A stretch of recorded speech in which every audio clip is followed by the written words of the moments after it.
And we're live with Trent Halvorson. What's up, Trent? How's How it we going? doing? Going well, man. Going well. Better than for you, it sounds like, as you were just telling me you're buried in snow here in October. And I'm not even going to share with you what the temperature is outside here because it might just make you mad. Absolutely, yeah. 8 inches yesterday. Still digging out today. So Trent's in Minneapolis area for those of you listening in. So yeah, pretty cold and a lot of snow already, it sounds like. But he just told me he's got his coffee and looking forward to a good conversation. So Trent, man, really appreciate you joining me for the podcast. I was thinking you'd be a great guest to have come on and just talk a little bit about your experience in general, but also kind of what you do at FranChoice, which, for my listeners, they know I'm a part of the FranChoice organization. So I thought it might be cool to just, have you share a little bit of your insight, talk a little bit about what you do at FranChoice, how you help us as consultants out, but also, kind of what you look for in franchise companies. So, but before we dive into that, I mean, I know some of the people listening in know you and are familiar with you, but for anyone that maybe doesn't know you, share a little bit of your kind of background and how'd you get involved in FranChoice and franchising and how'd you kind of get to where you are today? Yeah, absolutely. And thanks for having me. Pleasure to be here. So started off a career in Best Buy. It was one of those things in high school. You respond to somebody that had hiring sign, you respond and you get picked up and then you're thrown on the sales floor.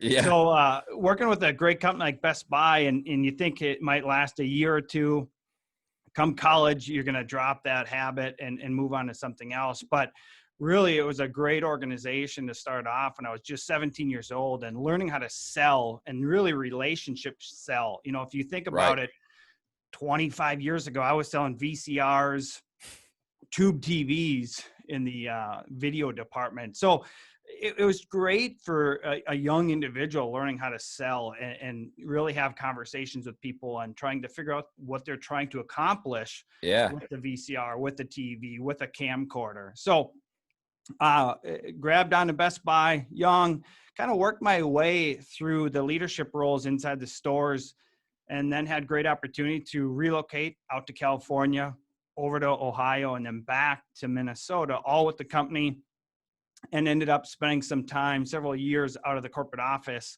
and kind of understanding what the corporate environment was like. So yeah, that 17 years really set me up to have the opportunity to hop on board with FranChoice. And luckily enough, they're about 2 miles apart. And Jeff was looking for somebody that didn't necessarily have deep roots in franchising. Okay. Because he thought he could educate, and he did someone. So had the opportunity, and that career at Best Buy was kind of winding down. A lot of my friends were kind of going on to chapter 2 after, 15, 20, 25, 30 years. Some of those guys looking to do something else in their career. And that was right where I was. And took the leap of faith and grabbed onto something special here at FranChoice. And, 8 years later, almost where we are today. So it's been about 8 years since you transitioned out of Best Buy and into FranChoice, and we'll get into a lot more all things FranChoice here shortly. But Best Buy is actually headquartered there in the Minneapolis area. Is that right? Yeah, right down the road. Yeah.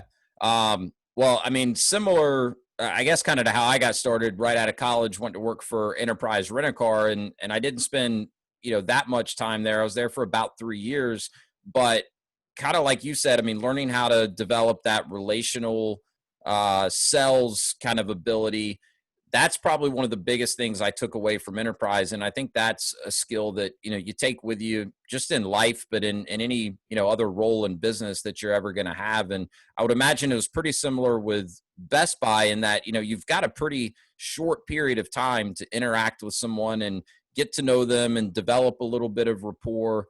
And then, obviously help them make the right decision for whatever it is they're shopping for. And that was similar at Enterprise. I mean, we were our performance was gauged largely off of our ability to quote unquote sell different options, right? So whether that's the insurance or the roadside assistance, or maybe you upgrade them into a pink Camaro or whatever. But you've got like 3-4 minutes while you're kind of filling out someone's paperwork to, get to know them a little bit. And then start kind of making some of these recommendations, and the people that could figure out how to develop a relationship quickly and build some rapport usually were the top performers in that regard. So I can imagine that has benefited you in a big way, well beyond your days of working on the sales floor and selling at Best Buy. Yeah, absolutely. Yeah. So that component's very strong. And then with Best Buy, they're very open book and share. Every store had P&Ls Mm, and understanding what components, right? Your cost of goods sold, your labor, all of these, the overhead. You saw that as a store manager, and you were able to manage your own P&L per location, yeah. or at the district level, managing, a dozen or so stores too from a P&L. Yeah, no doubt. And now that I think about it, one of my older cousins who I've always looked up to, he's actually been on the podcast before, literally probably one of the best sales guys I've ever met. And not in like a used car salesman kind of way, just, relationship development. I mean, but the guy could literally go out and sell anything. But it was either Best Buy or Circuit City, but that's where he worked in college and was in the electronics department. And, I know he's told me that that's where, he really learned a lot of kind of the skill set that he's taken on to numerous other ventures with him, and gives that kind of experience a lot of credit for that. So it's very cool. But talk to us a little bit more about how.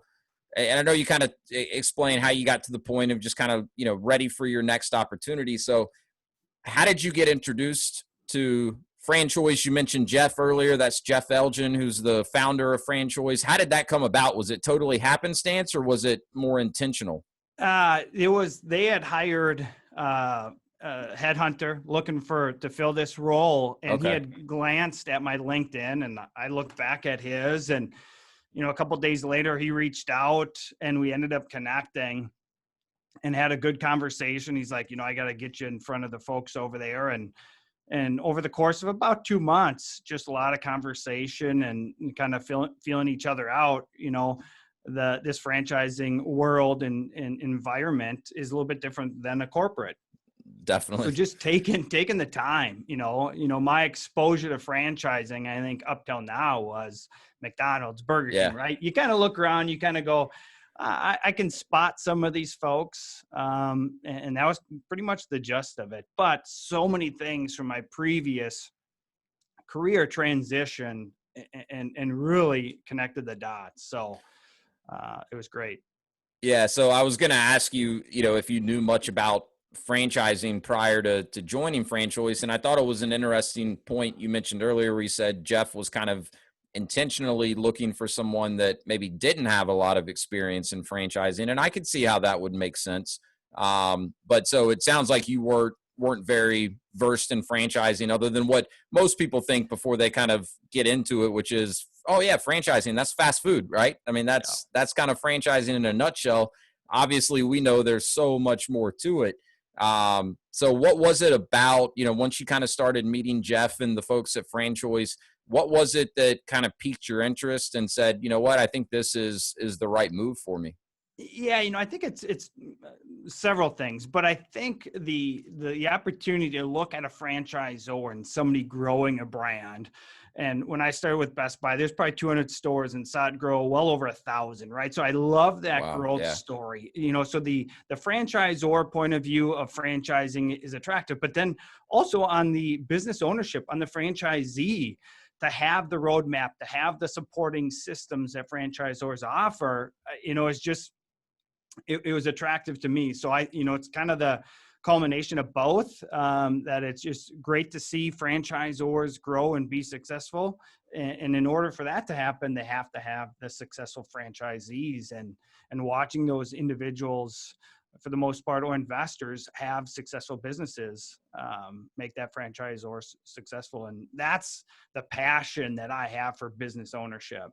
Yeah, to me, it's a fascinating way of doing business. And similar to you, I kind of fell backwards into franchising. And I've told my story on the podcast, so I'm not going to bore everyone listening with it again. But, I didn't know much about it. But as soon as I kind of got plugged in and started figuring out how it works, I mean, I was intrigued. And a lot of the same reasons that you just described. I mean, you're hard pressed to find other business relationships out there where there's as much alignment as there is between, a good franchisor that's focused on the right things and good franchisees. I mean, that alignment is about as strong as you're going to find, and to me that's one of the things I find most fascinating about it. It's a great way for the franchisors to go about growing their business, but for an aspiring entrepreneur or even an existing entrepreneur business owner, it's a great way to add another business or finally take that leap of getting into business for yourself. And it's a way that you can, in many cases, kind of fast track the ramp up and the learning curve and all of these things, and really just a win-win scenario. And that's something I'd like to have you speak to a little bit more as we get into the conversation, is just kind of, what are some of the key characteristics that you've learned over the years that great franchisors have? Because a lot of people that I talk to, they kind of intrigued by franchising, but they also come into it, very, very cautiously, thinking that, hey, if I talk to a franchise company, they're going to like really be trying to sell me. Right? It's almost like when you pull up on a used car sales lot and you're like, is anyone, running towards me right now? Like, they're going to take me into the back office and, who knows what. So I know that's not how good franchisors operate, but it's something I'd like to have you speak to. But before we jump to that, I'm curious, if you could talk a little bit about, when the time came to leave Best Buy and make the move to franchise.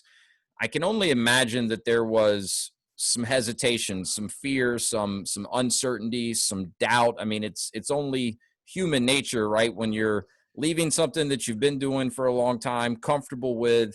So talk to us a little bit about what that looked like for you, and how did you kind of press through some of that and ultimately kind of make this leap?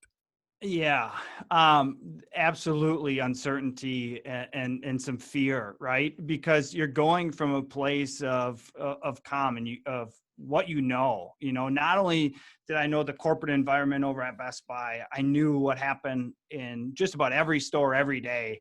I could go in any type of role and operate in such. And coming from my father, who was a school teacher for 45 plus years, getting in, leaving a job that had security, a lot of questions came from my father as well. Sure. Yeah. And it was just one of those things that it just felt right. The Yeah. number of conversations with the team here at Franchise, with the board of directors, and just the reassurance of the foundation of the company, what they do on a daily basis, it just felt right. And that's, I say that in hindsight, saying it was just something that you go, I feel comfortable doing this. Yeah. And that's just about all I can say. Was the conversations made it feel like it was the right move to do. And it has been, and the work and the conversations, everything is played out previously. So yeah, I think sometimes you just have to jump Yeah. and see what happens. And, luckily I had several friends and other coworkers do that previously. So I knew there was a chapter 2. Yeah. Yeah. But a lot of my friends and relatives said, there's a lot of retailers, Target's here, a lot of other great big box retailers that still exist today. But it felt right getting into something else that still had a lot of strong components that I was used to. Yeah, no doubt. I think there's always, a leap of faith involved in any sort of a transition like that. It's super hard to get outside of your comfort zone. And to your point, you could have probably easily gone and, gotten a very similar job at another big retailer and just kind of kept doing what you were doing. And if that's what you wanted to do, then of course that's perfectly fine. But I think, it sounds like you did a lot of due diligence, talked to all the folks at Franchise, really took the time to kind of think about it from a logical standpoint. But I think with these types of decisions, there's always an emotional component as well. And you got to kind of trust your gut, so you said it just kind of felt right. And I know as I'm working with people and helping them investigate franchise businesses, that's a big part of it, right? I'm not talking about, going to Vegas and putting it all on black, those types of gut calls, but we're talking about, you're going to be able to gather the information, but at some point you're still going to have to make that jump. And that's where you got to really trust your gut and also trust yourself and have some confidence in yourself that you're going to be able to execute based on everything you've learned about the opportunity. Yeah, it is. It is making a gamble on yourself and saying, "Hey, everything I have learned in the past is going to help me out in the future." Yeah. So, yeah.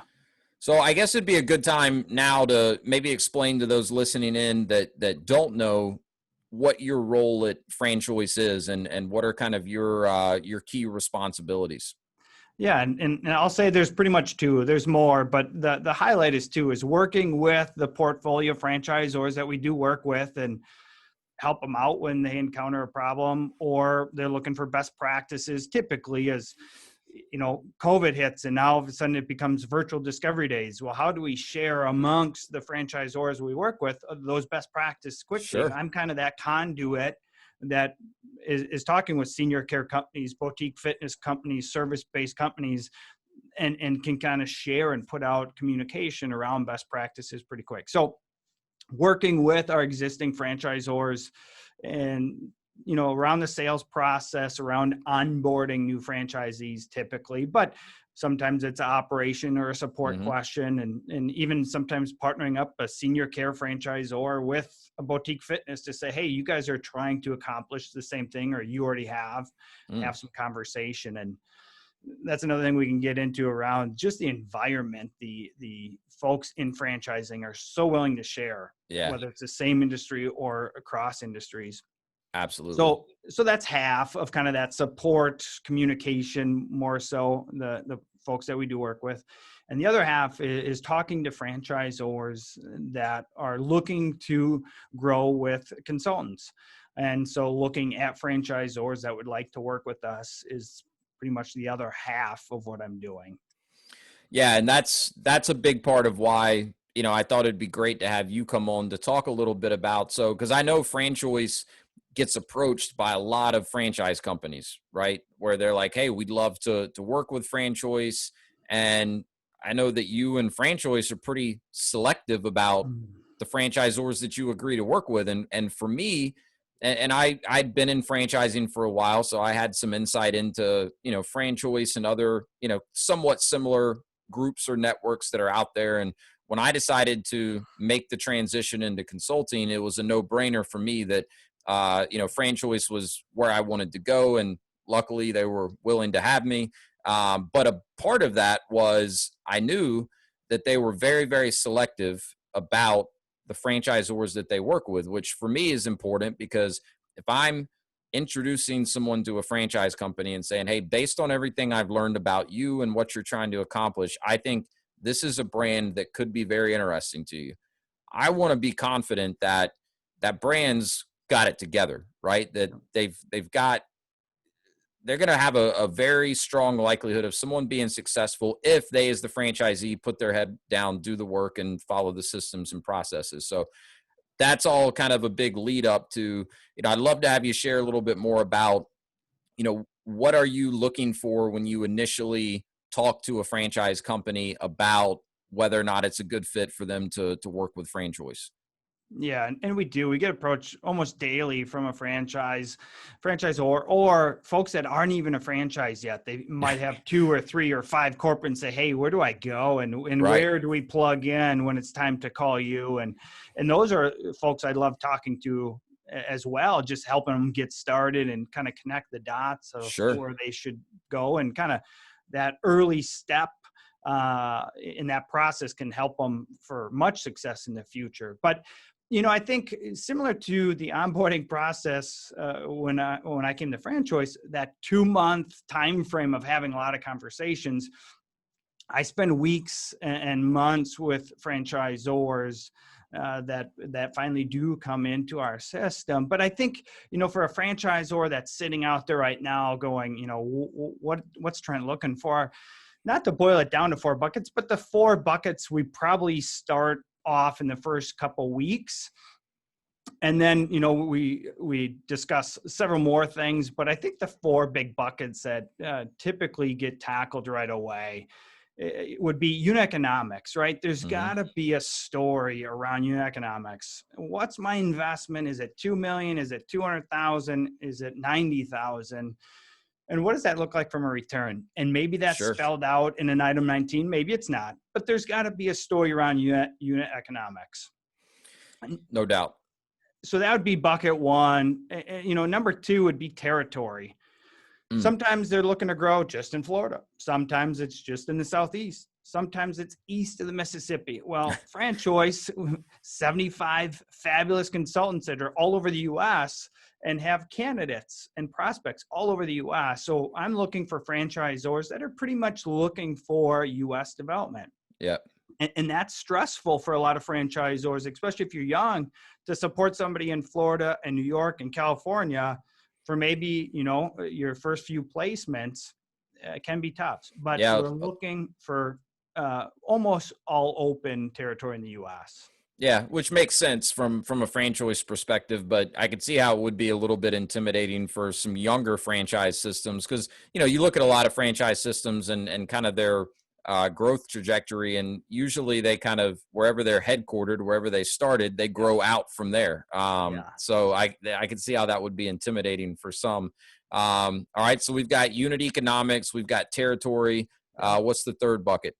Would be validation. Hmm. And this kind of can be validated by franchisees. It can be validation from business partners. It can be validation from an executive team. So Sure. I think as you talk with your candidates about, right, having conversations and learning more and doing due diligence, that's what a candidate does.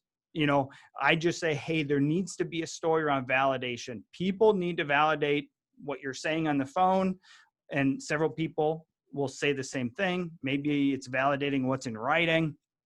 There's some type of validation focus to say, all right, is it more than just the founder telling me this? No doubt. No, and it's so important, right? I mean, whether, it's an individual, investigating a franchise that they're interested in investing in, or for someone in your position, saying, hey, does this partnership essentially make sense? Because and I always tell the candidates I work with, I mean, validation is the single most important step of an investigation with a franchise, because it's just that you're validating everything that you've been hearing. And Mhm. most franchisors are very forthcoming and very transparent, but at the same time, you want to talk to the people that are walking the walk, that are living it, and make sure that everything you've learned is actually accurate, and that's how it works in real life.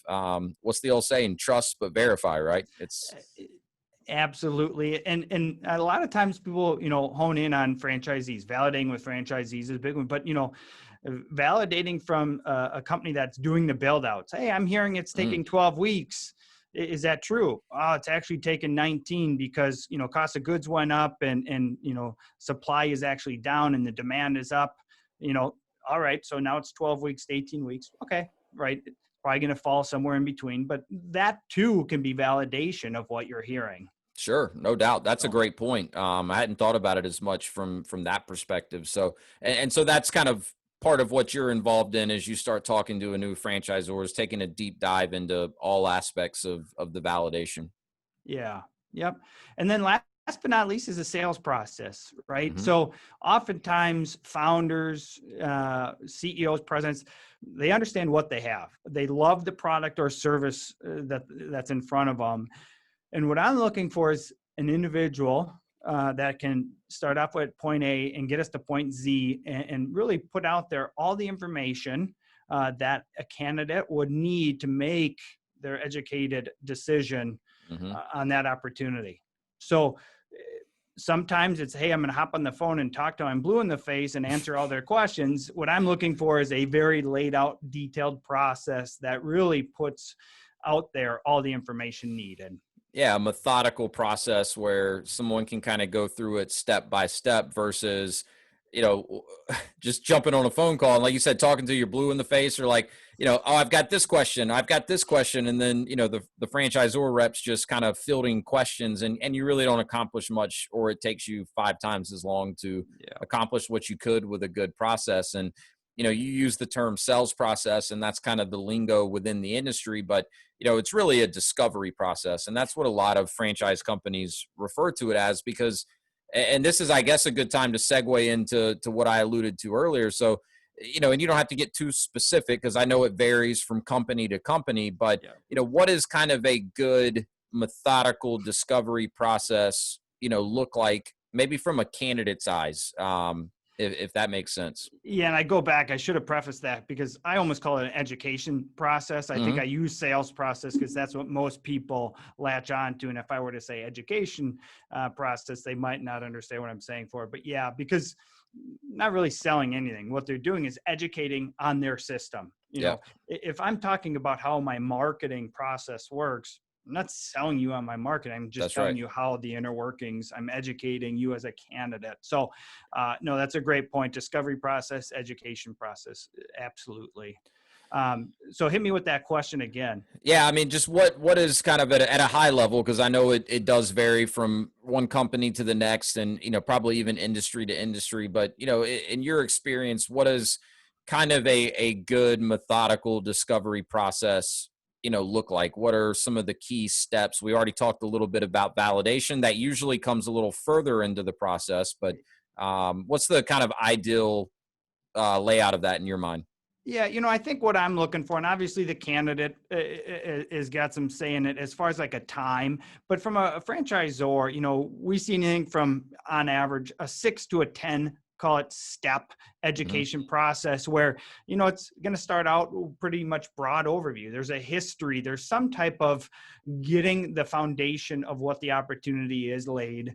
And then the different components, if it's marketing, and maybe there's real estate and development process. Maybe it's the supply factor of, if it's a service base, where are these things coming from? So I think on average, it's probably 6 to 8 steps of educating on what that product or service, that opportunity has.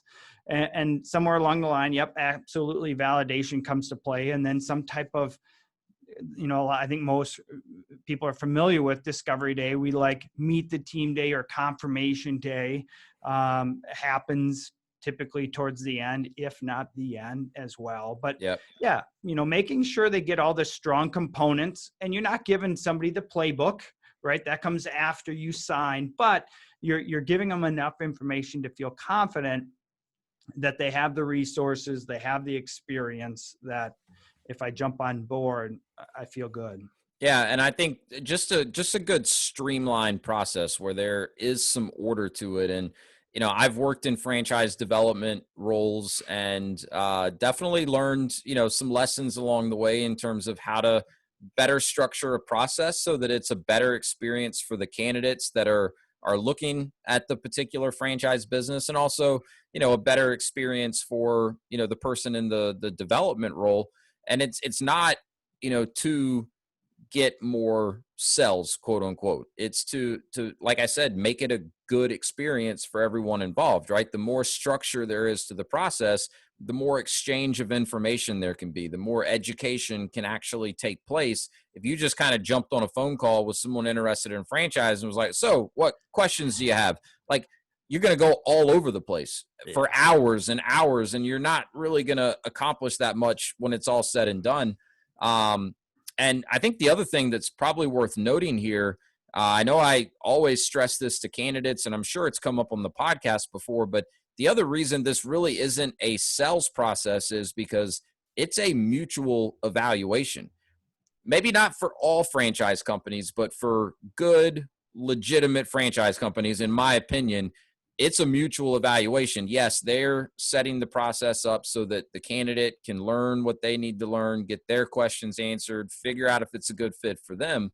But they're looking at the candidate just as hard to see if they think that person's a good fit for them.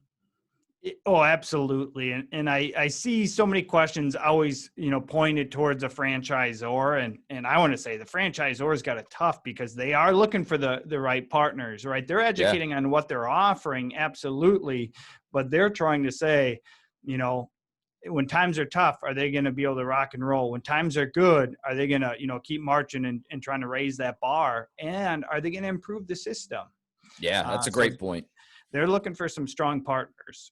Yeah, no doubt. And I mean, I've seen it. I know, I'm sure you've seen it over the years. I mean, franchisors will turn people away, even people that are like, "Hey, I'm ready to write you a check. I'm ready to, where do I sign?" Yeah. I've seen it where they'll say no, that, you know what, we just don't think you're the right fit for what we're looking for. And when I do work with candidates that are very hesitant to talk to franchisors because they think, hey, they're just going to try to sell me. They're going to sell me a bill of goods or whatever. Say not the franchisors that we work with, right? Because again, because of processes like what Trent just outlined, we want to make sure that we're working with the best of the best in terms of their integrity and the leadership of the company and just the way they view franchising. There are plenty of franchises out there that I'm sure would take a check from anyone. What's the old saying? If it's the mirror test, if someone can fog a mirror, they'll sell them a franchise. But it's not really the way good franchise companies that are focused on long-term sustainable growth. Yep. It's not the way they approach it. And even if they do take somebody, I think they learn pretty quick that moving forward, they need to identify who works well in their system. I Yeah. think both franchisees and franchisors make mistake. Oh, sure. Grabbing a franchisor that's not a good partner, or vice versa, grabbing a No doubt. franchisee, and you quickly learn. Like, that's one of the fastest lessons I think that you can learn. And then then you got to make it right and move forward. Yeah, no doubt. I mean, I've been a part of two different franchise organizations, and I mean, both of them evolved over time. And I think that's one thing. I mean, for me personally, we're involved in several franchises that we own. One of the things we look for is, hey, does this company and does the leadership seem to have the ability to evolve and grow and improve over time? Do they listen to their existing franchisees? Do they look for feedback and suggestions as to how they can improve the business? And part of the way most franchise companies evolve is they do figure out over time, who's Yeah. more likely to be a good fit as a franchisee. And, of course, it involves things like, do they have the right business acumen for the business? Are they a good fit for the actual role that the franchise owner is meant to carry out? Do they have the right skill set and personality? But another big piece of it is, are they going to be a good culture fit? Are they just going to mesh well with the other franchisees and the culture that the franchise company has created? So those are all good points. I mean, anything else that you would add to that in terms of kind of key things that you're looking for to say yay or nay? It's a good fit for franchise. Yeah, that list goes deeper, but I think Sure. for folks just kind of tuning in and kind of going, what are the four big buckets? That would be it. So maybe one other question on this note, and then we'll move to something else. Is there anything that is kind of like an immediate red flag to you where if you get introduced to a franchise company and you see this or don't see this, you're like, you know what, we don't even need to go any further. I can already tell you it's not a good fit. I think that's a great question. And I think typically my mind comes from curiosity. Yeah. And I think I'm always willing and able to say, hey, tell me about this, right? And red flag, I think is a strong word, but maybe it's litigation, Mm-hmm. or maybe it's an item 19 that just doesn't pan out with the investment level. And I'm always able to ask the question and listen to Mm. see what might be, behind it, and then go from there. And I think, again, what's right for franchise, doesn't mean it's right for everybody. So, Sure. I think if something catches somebody off guard, I think you just have to ask questions. I think of like a banana on the shelf. Some people want it a little bit of green because they're going to eat it on Friday. Some want it yellow today because they're going to eat it on the drive home. Yeah. And some are making banana bread, so they want them almost, so it's like, what's right for you? And I don't want to say I know what's right for everybody, but when I see something that looks different than I've seen in the past, I just ask the questions and then listen, because I think that's important. If I come in with curiosity, that's one thing, versus coming in with my mind made up, Mm-hmm. then I might as well not even ask. That's a great point, and I think a really good answer to that question and a good approach, because there usually is a story. It doesn't mean the story's good or Yep. that it's been handled the right way, but it's important to stay curious and understand, what's really going on. And I have this conversation with candidates from time to time, especially if it's related to an FDD, a franchise disclosure document. That's fantastic, and it's one of the beautiful things about franchising. It's regulated. There's documentation. You get a lot of insight into these companies in a legal fashion before you ever get to the point of making a decision. But at the same time, the FTD doesn't always tell the full story, right? So getting to know, all right, well, what really happened that resulted in some of the things you may see in an FTD. Again, not always going to be a good answer or the right answer, but at least kind of understanding the full story. And I think you brought up a good point too, which is, I don't think anyone at FranChoice would say that, the only franchise companies you should invest in are franchise companies that, work with FranChoice. I mean, there Mm-hmm. are great franchise companies out Yeah. there that maybe just for one reason or another, it doesn't make sense for, them to be affiliated with FranChoice. I had that conversation with a candidate yesterday, actually, but no, man, really, really good insight here, and appreciate you sharing kind of some of what you're looking for, because I think it's definitely of interest to folks listening in, and especially anyone that may be investigating or interested in investigating franchises themselves. Um, Another subject I'm curious to get kind of your input on, with you being in your role and seeing as many franchise companies as you do and talking to as many folks involved in franchising. And that's, I guess, kind of the elephant in the room at this point, maybe the annoying elephant in the room. But I mean, COVID. So, from your perspective, how has COVID impacted franchising? What are some of the good things and the bad things that have resulted from COVID, and kind of where do you see it going from here? Obviously, we understand you don't have a crystal ball, but um, what are you kind of seeing from where you sit? Yeah, and I'd love to pull up an email and see when I sent. I remember sending an email to all the franchisors we work with, and just said, "Hey, do you know how to run a virtual discovery day?" And this was before a lot of that stuff was shut down, but it was just kind of that thought we were having at the office. And I said, I need to share this with the franchisors, and probably had 100 responses. We're Wow. working on it. We're talking about it. We've done one already. We have templates, right? So it was those folks already there. And I think that just goes to show that the franchisors are thinking ahead, and really, I think COVID, I don't want to say the strong get stronger, but one of the things that I really not enjoyed, one of the positive things that I like seeing is the ability for franchisors to rally franchisees, get feedback, and pivot and change. Virtual type of opportunities for the end user of systems, and virtual components for candidates and new franchisees, just pretty unreal. And then watching some sectors just explode, anything Yeah. touching home, like those franchise systems were off the charts, Yeah. painting or home improvement or kit, like all of these things. Shelving's up, I can tell you that. Yeah, exactly. Anything, because people now are spending more time in there. So They are. handyman stuff, like all of those businesses took off, and that's great. On the fitness side or some of the retail side, did it get tough? Absolutely.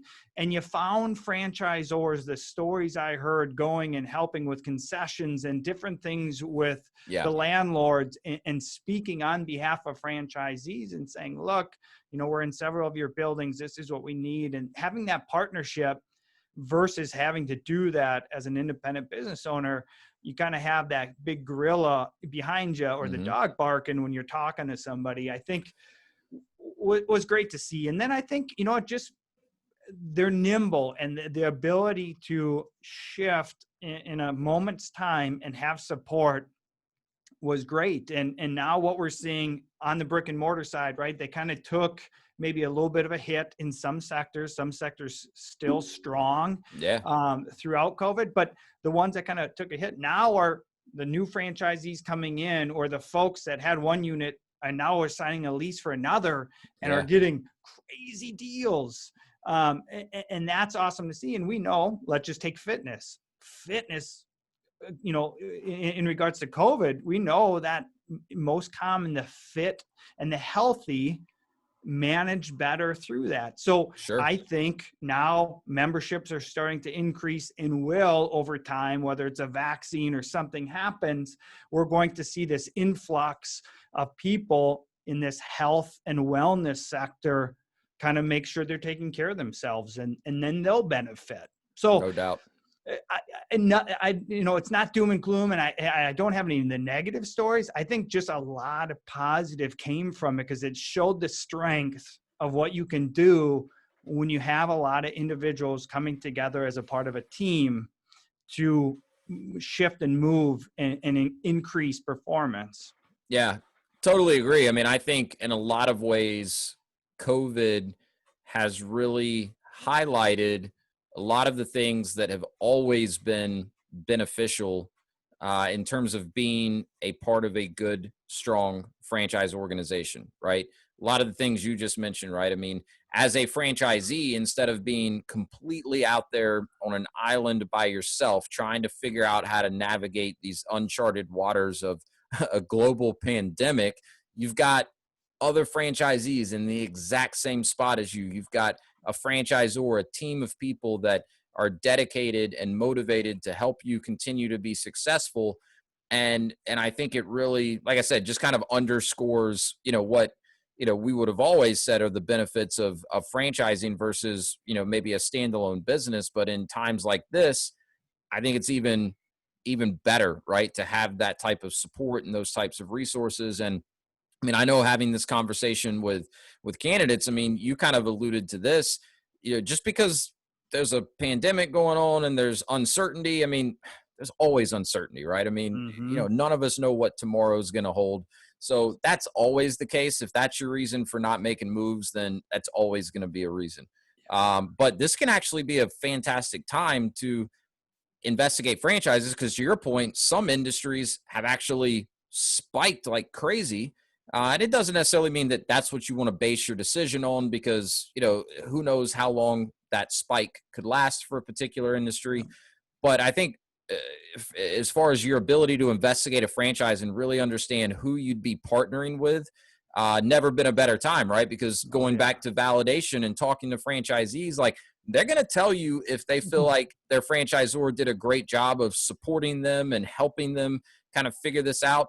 Or if they don't feel that way, they're going to tell you that too, right? Oh, for sure. Oh, And for so you get sure. a Yeah. very good sense of kind of who you're getting into bed with. And you want to do that in good times as well. But I think in bad times, it's easier to get a really clear picture of, what type of partnership you're looking at between franchisor and franchisee. So I agree. I mean, it's been, certainly not, like the most fun year with quarantining and all of that. It's been an interesting ride, and I'm sure it will continue to be for a while. But yeah, there's not like a whole lot of negatives that I can really point to and say, as far as franchising goes, COVID's just, totally wrecked it. It really hasn't. I think in a lot of ways it's strengthened it.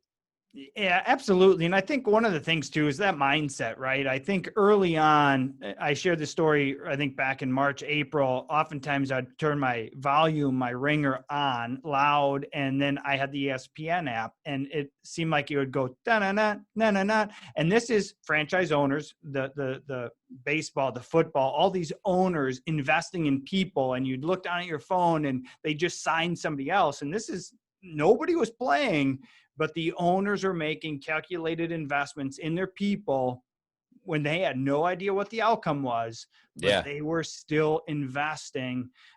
And that just, it was that positive daily reminder that says, hey, we're going to keep moving forward. Yeah. And that's kind of just, it grows That's as cool.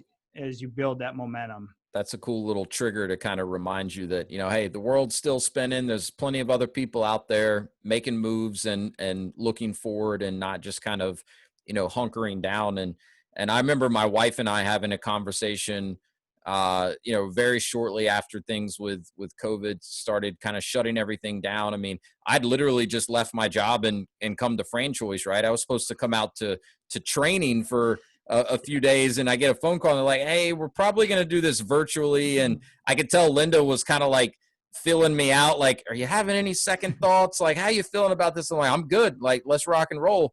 But I just remember my wife and I sitting down and kind of saying, look, obviously we have no idea how this is going to play out, how it's going to impact us, how long it's going to last.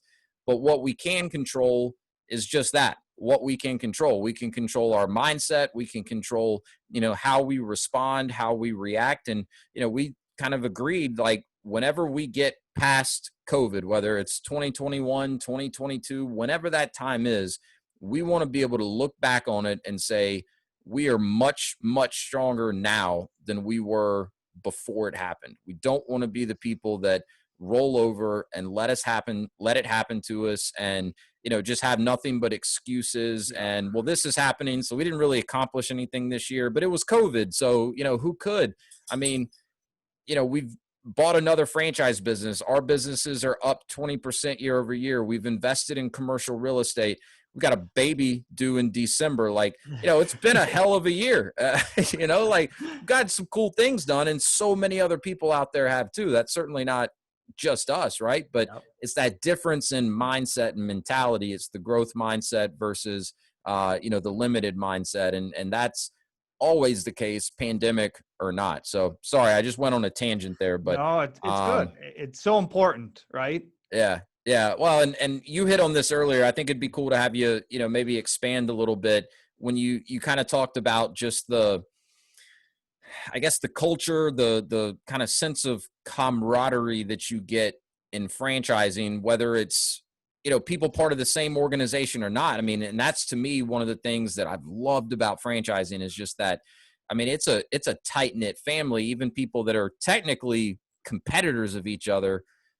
It's just a cool atmosphere. Talk to me a little bit more about what you've seen and your perspective on that. Yeah, absolutely. And first, I guess first exposed to this when I came on board, the amount of individuals reaching out saying, how can I help? What can I do? Right. So that was first and foremost. The day I started, it was overwhelming. And then from there, it was, finding those brands that might not be a franchise yet. And maybe it's in the hair industry, maybe it's in the fitness industry. And you'd say, go talk to another hair in the and they open up about everything, or another fitness concept will share everything and tell them all about being in the franchise space. And it's just overwhelming. And then the feedback that I'd get after I made these introductions, they were just so thrilled to say, hey, they were sharing detailed stuff and it's just like unreal. Or when you have somebody saying, hey, I'm struggling with virtual discovery days, virtual meet the team confirmation days. And I say, hey, call this franchisor, and whether it's same industry or not, their ability to share and send documents and best practice, overwhelming time and time again. I've never had an opportunity where somebody has said, no, I don't want to help somebody else out, Right. Yeah. Or that's our secret sauce, not going to share it. And going back to Best Buy, sometimes you'll have a store 2-3 miles away and one's successful and one's not. And you can't get those two stores to kind of open up to say, what are we doing?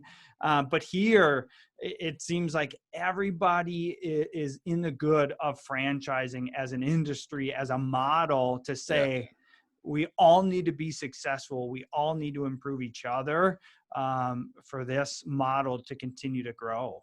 Yeah, it's unique. It's something special. And I think another piece of it too is, when you're in franchising, whether you're, in a role like you're in, or working for a franchisor, or if you're a franchisee, or, doing what I do, you're surrounded by like-minded people, right? People that are driven, people that, have more of this entrepreneurial mindset, the growth mindset, people that are afraid and scared, just like any human being is when it comes to making moves and trying new things. But, they're comfortable getting uncomfortable. They're comfortable finding ways to push through the fear and the uncertainty.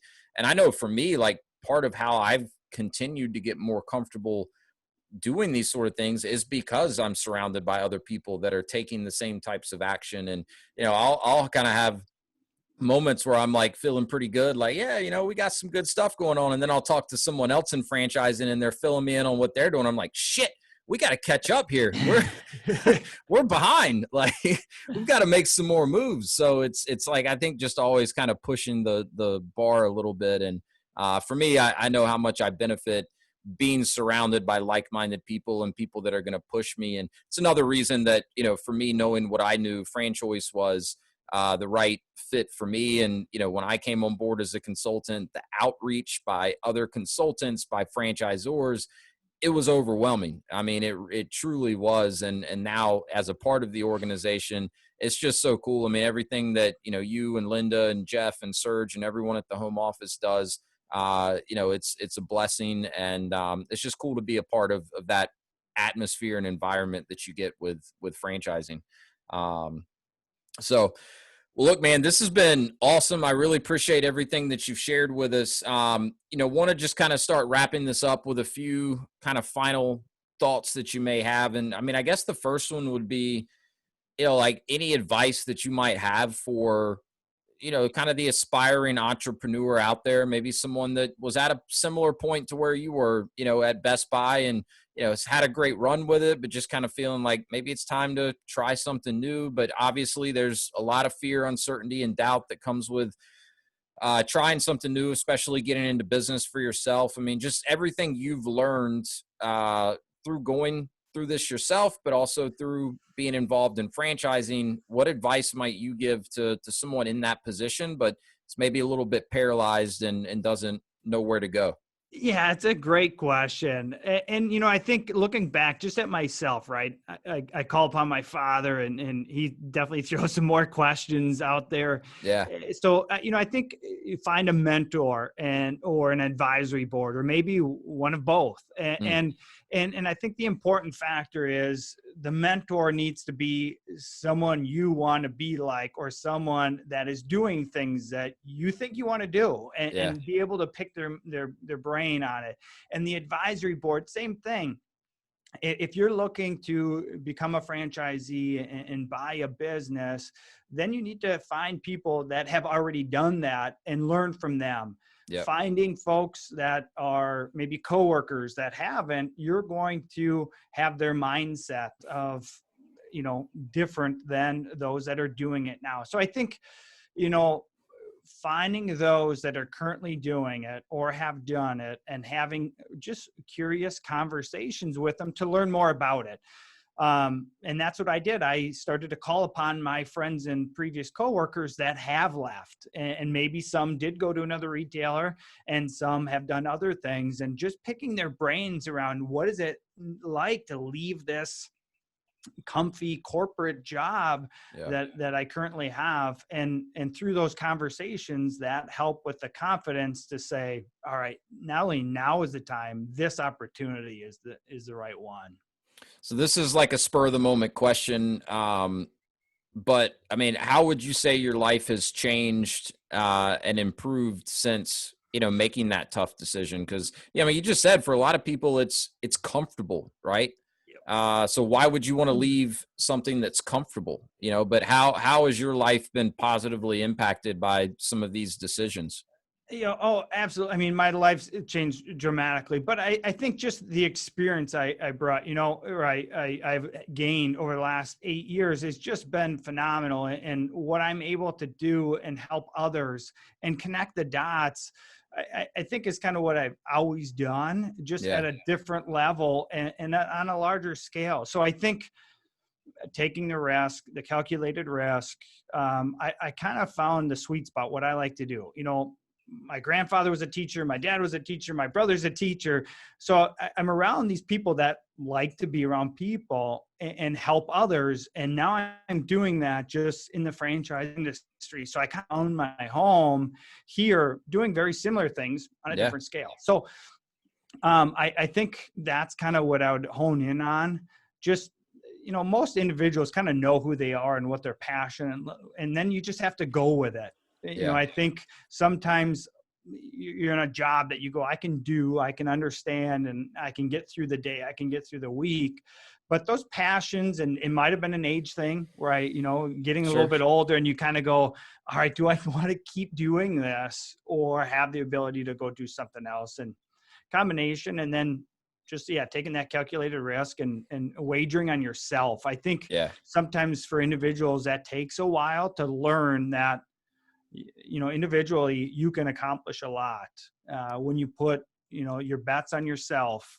And that's what it takes typically to make that. But, you look at folks coming from other countries into the US, that's a huge risk, right? They're leaving a Sure. comfort zone, coming in the US and then starting business. Like Yeah. that's another, like my wife came over with 4 suitcases. It was her dad, her mom, her dad, and her brother. It was 4 suitcases, 4 people. That's a huge risk, but Yeah. they understand kind of what they're getting into. And it's that, being comfortable when you're uncomfortable type Yeah. of saying. No doubt, man. And so much good advice packed in there. And I love what you said earlier about, finding mentors and kind of like a personal board of directors of people that are already doing or have already accomplished things that you want to accomplish. And I think that's such an important point, right? Because, if you had only sought out advice from people that were still working at Best Buy and had no intent whatsoever of leaving Best Buy, they'd have been like, "You're crazy. What are you Yeah. thinking? Like, why would you ever do that?" They would have given you a laundry list of reasons not to make a change and Yeah. probably no reasons why you should. And it's not like it's bad to, weigh the pros and the cons with any sort of a decision like that. But yeah, if you're only seeking advice from people that are not out there actively doing the things you want to do or at least try, then you're only going to get talked out of it 100% of the time. Yeah. And I'll throw this out there too. And a lot of times that advisory board might not be your current network, and Yeah. utilizing social media or LinkedIn or any other resources, going down to your local business and saying, "Hey, can I talk to you? Can I buy you lunch? Can I buy you a coffee?" And make those connections. Yep. I'll use LinkedIn as a valuable tool. I thought I had created a product 10 years ago, and I reached out to a guy that was just featured on a news station about making a dog leash with a squirt nozzle, so it's squirting the dog. I found his name from the news article, found him on LinkedIn, and I had like 3 hours of conversations with this guy around creating a product, making a patent, getting it to retail, and he was sharing everything. But that connection, I couldn't go to anybody in my current network because I didn't have anybody that Sure. had created a product. Yeah. And having that ability to outreach and kind of use him as an advisory board of, "Hey, do I really want to go down this road?" Was so valuable. And that's what I would put out to those folks looking at making a move, looking at getting into business ownership, is finding those people that are doing it. Maybe they're in your network, maybe they're not. Well, that's a great point, right? I mean, and it could be, it could be a podcast. It could be, book that you're reading. Could be the Path to Freedom podcast. I don't know, just a thought. But shameless plug. But yeah, I mean, that's a really good point. I mean, seeking out people, whether they're in your personal network or not, that you can learn from and benefit from their experience. That's awesome. And that's really kind of a good segue into what I call the lightning round. So kind of want to wrap it up with this. And this will tell me if you've ever listened to my podcast or not, Trent, if you know the lightning round questions, because these are the same 4 questions I ask every guest that comes on the podcast as we close it out. And so the first question is very simply, what is the best piece of advice that you've ever received? And that could be in business or in life. Yeah, from my father, best predictor of the future is the past. Ooh, And good. I see it play over and over. And whether it's with my own kids or a business, best predictor of the future is the past. Was your father a history teacher? He was, and he was math. Okay. All right. My mom's a lifelong history teacher. So that sounds like advice she's given me many, many times. And I just wish I was smart enough to start taking her advice at a younger age. But that's good. I like that. All right. Next question is, do you have any sort of a morning routine, anything that you try to do every morning to prime yourself for a successful day? Now it's changed over the years, and right now I have a 15-year-old daughter and then 3 boys under the age of 5. And that morning, That'll change a morning routine for sure.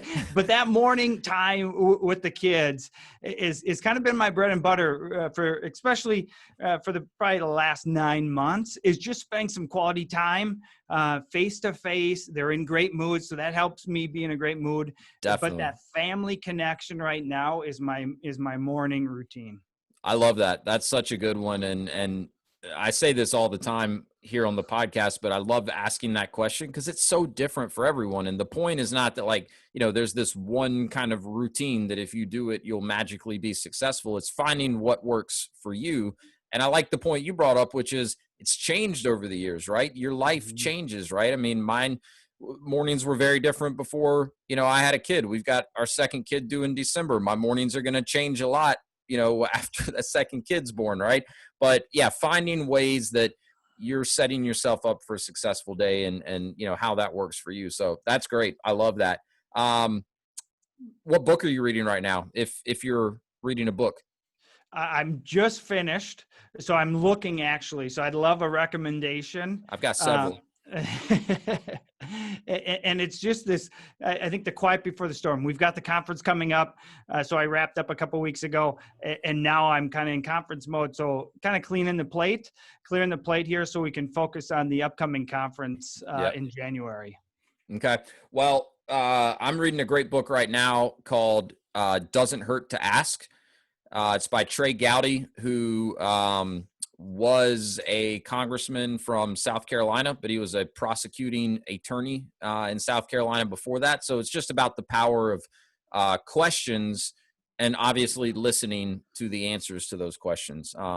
That's a good read. And then I just got delivered today, so this is my next one up, Green Lights by Matthew McConaughey. So Oh, he just put a book out, and apparently he's like kept a journal for like 40 years. And so it's just kind of a memoir of his, but really just a lot of, I mean, his thought process, how he thinks about life, how he's gotten through hard times, good times.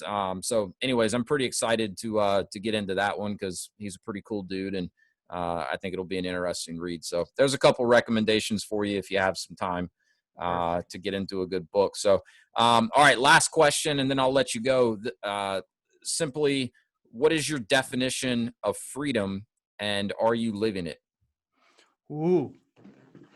So I think that the definition to me is having the ability to have a lifestyle that is less stressful. And I think that comes from whether it's financially, Mm-hmm. I think is a component, and I think spiritually of having some type of ability to clear mind and not get wrapped up. Yeah. And I think the freedom aspect I've taken a step forward when I eliminated some of my social media Mm. applications that I used to be heavily involved in. But I think that's a strong component for me. There's probably 3 or 4 that play a part. I don't know if I'm living at 100%, but I'm making strides to live in that freedom space. But I think that comes from several components. But love the question, and Yeah. I strive to be there. Yeah, well, no doubt. It's a hard question, I think, to answer completely because there are a lot of different components of freedom, and I think it's different for everyone, right? And I would tend to agree with you that most of us, probably have some sort of freedom in our lives, but I don't know that it's the type of thing you always completely get to, right? Because again, if you're a growth minded person, you're always looking to improve and get better, and so I don't know that there's a finish line. But I think it's a great thing to always be chasing, and probably no better drive than chasing your own personal freedom. So well, look, man, again, I really, really appreciate you dropping in on the Path to Freedom podcast with me. Just want to very quickly acknowledge you and say thanks a lot for everything you've done for me over the years. I've learned a ton from you since joining Franchoice. You and the entire, Franchoice home office team has been just a huge resource to me. So really appreciate everything. Keep doing what you're doing, and I'm sure we'll be talking soon. Absolutely. Thank you. It was a pleasure. Have a great day. Thank you. Thanks, Trent.